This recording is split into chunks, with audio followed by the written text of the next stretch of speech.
Social মিডিয়ায় এখন বর্তমানে ট্রেন্ডিং পজিশনে রেখেছে ভিপি নুরুল হক নূরকে।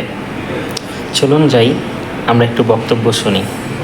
সব দোষ ভিপি নুরুল হক নূরের। আসুন বক্তব্য শুনি। ওরা ভেবেছিল তোমাকে হত্যা করলেই হয়ে যাবে সব শেষ, ভাবেনি ওরা বঙ্গবন্ধু মানেই বাংলাদেশ। হ্যাঁ, আমার বঙ্গবন্ধু মানে বাংলাদেশ।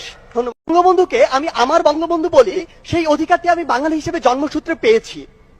বঙ্গবন্ধু কখন আমার হলো, একজন মানুষকে কখন আমার বলি, যখন সেই মানুষটির কথা এবং কাজ ধীরে ধীরে আমার কাছে অনুসরণীয় অনুকরণীয় হয়ে ওঠে, যখন যে মানুষটি আমার কাছে ধীরে ধীরে আদর্শ হয়ে ওঠে।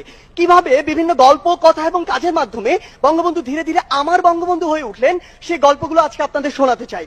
1967 সালের কথা। বঙ্গবন্ধু তখন জেলে অন্তরীণ। বঙ্গবন্ধুর সাথে দেখা করতে গিয়েছেন তার পরিবার, সাথে ছিল 2 বছর বয়সের শেখ রাসেল। শেখ রাসেল বঙ্গবন্ধুকে বলল, বাবা বাড়ি চলো। বঙ্গবন্ধু বলল, তুমি তোমার মায়ের বাড়িতে যাও, আমি এখানে থাকি, আমাকে মাঝে মাঝে দেখতে এসো। এরপরে কারাগারে রোজ নামছে। বঙ্গবন্ধু বলেছিলেন, আমাদেরও খারাপ লাগে, আমাদেরও কষ্ট হয়, কারণ শত হলো আমরা মানুষ, শত হলো আমি ওর জন্মদাতা পিতা। বঙ্গমাতা একবার আফসোস করে বলেছিলেন, মানুষটাকে আর কত অত্যাচার করবে, জেল থেকে বের করে জেল গেটে এনে আবার অন্য একটি মামলায় জেলে ভরে দেওয়া হয়। 54 যুক্তফ্রন্টে নির্বাচনের কথা। বঙ্গবন্ধু গোপালগঞ্জের রাস্তা দিয়ে হেঁটে যাবেন শুনে এক বৃদ্ধা ঘন্টার পর ঘন্টা সেই রাস্তায় দাঁড়িয়ে রইলেন। কখন বঙ্গবন্ধু আসবেন, বঙ্গবন্ধুকে নিয়ে তিনি তার কুঁড়ে ঘরে যাবেন, সেই কুঁড়ে ঘরে তাকে এক বাটি দুধ খাওয়াবেন, আর চারেনার নির্ভেজাল ভালোবাসা তার হাতে ধরিয়ে দেবেন তার নির্বাচনের জন্য। 1972 সালের 8ই জানুয়ারির কথা। বঙ্গবন্ধু তখন লন্ডনে।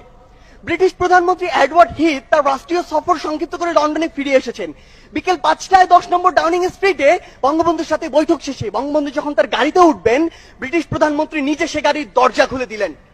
প্রথার বিরুদ্ধে তিনি কেন এই কাজ করলেন, সাংবাদিকদের প্রশ্নে তিনি উত্তরে বলেছিলেন, আমি জানি আমি কাকে সম্মান জানিয়েছি, আমি জানি কাকে কতটুকু সম্মান জানাতে হয়। তিনি কোনো সাধারণ মানুষ নন, তিনি একটি জাতিকে মুক্তিদাতা, এক মহান বীর। তাকে সম্মান জানাতে পেরে বরং আমরা সম্মানিত। একবার ভাবুন তো, যে ব্রিটিশরা আমাদের 200 বছর শাসন ও শোষণ করেছে, সেই ব্রিটিশ প্রধানমন্ত্রী যখন আমার নেতাকে নিয়ে এই সৌজন্যতা দেখায়, এই কথা বলে, তখন আমার বুকটা কতটা প্রশস্ত হয়। আমার বঙ্গবন্ধু আমাকে শেখায় ন্যায্যতা, ধর্মনিরপেক্ষতা, আপোষহীনতা আর সাহসিকতা। তিনি বলেছিলেন, যদি কেউ ন্যায্য কথা বলে আর সংখ্যায় যদি সে একজন হয়, আমরা তার কথা মেনে নেব। আমার বঙ্গবন্ধু বলেছিলেন,